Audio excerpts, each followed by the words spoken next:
Hi there, Erica from Feel Your Core. Today we're tackling exercises for a micro break.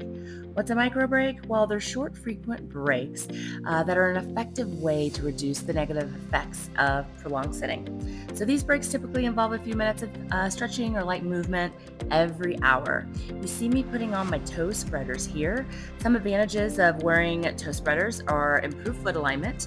They help to realign the toes, correct the natural position, which can be affected by narrow shoes or certain foot conditions. So let's get into it. I am going to go ahead and start with a couple of centering breaths here.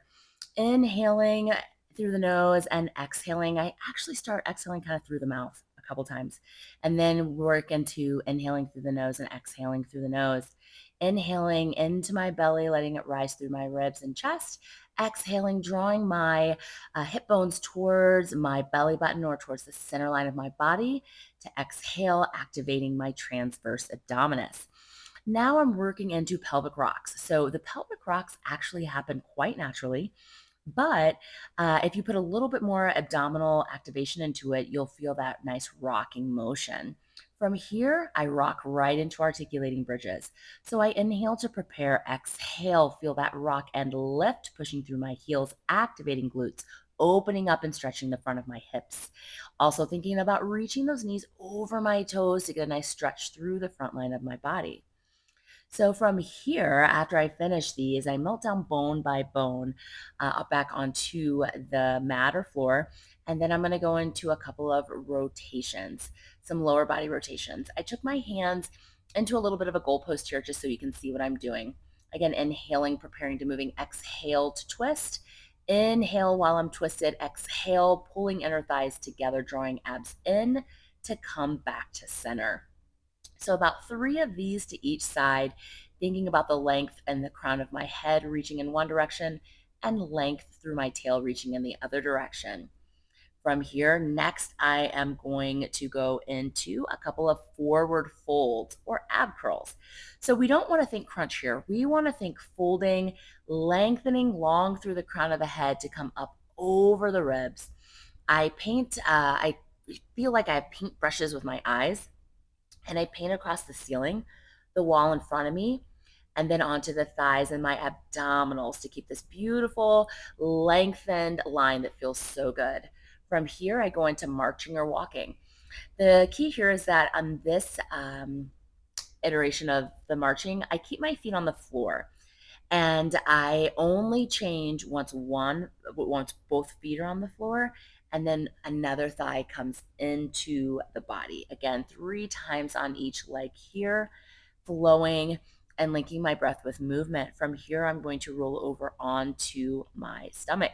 So this would be considered um, a prone position. So we're going to do a little baby swan here. I put my palm over the back of my hand and I rest my forehead onto my hands.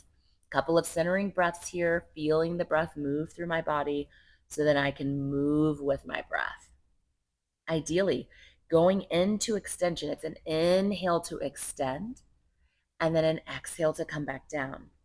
So when I'm thinking about this, I'm pulling my chest across the mat, up the wall in front of me, and then my neck and head follow. I'm not leading with my head or my neck. I'm letting the extension start in my thoracic spine and then let it move to cervical spine, neck, and then to my head. Next, I'm going into an exercise called baby butt. I learned this from Kara Reeser in the Kathy Grant Heritage Training Program. Being that I have gluteal mass and I'm quite lordotic or archy in that low back or lumbar spine area, I love this exercise. I feel like I'm picking my tailbone or my sacrum really up, and then I am letting it melt down, opening my hip creases. You'll see that I did 3 with my head to one side and then 3 with my head to the other side. This is just a variation to see if there's any tightness on one side of the body or the other. Next, I'm going into a single leg extension. And so the single leg extension, notice I'm not lifting my leg super high here. I'm more thinking about extending my thigh bone and then lifting it up. All right. So it's an extension, lengthen, and then lift from the glutes. My low back is nice and relaxed. Next, we're going to go into your cat cow. And so your cat Think about that's the round spine. And then the cow, that is either a flat back or an arch back.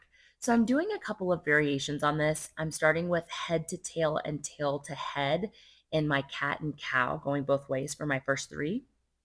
And then for my final three, I actually lead with my head right here to go into my cat, articulating the spine. Then I lead with my tail here to come back into cow. Curl chin to chest, start articulating from head to tail into my cat, and then leading with my tail articulating spine to the head for my cow. I do this one more time for you and reverse. And next, we go into lion drinking water. So, what you see here is my upper body kind of goes into like a chaturanga push up from yoga. So, I'm pulling my elbows back towards my hips as my chest lowers to this like image of this pond where I'm drinking water out of the pond. Learn that from Deborah Lesson. She's amazing. And then ending with the child's pose. Hope you enjoyed this. Thank you so much for joining us. Please like and subscribe and share with a friend.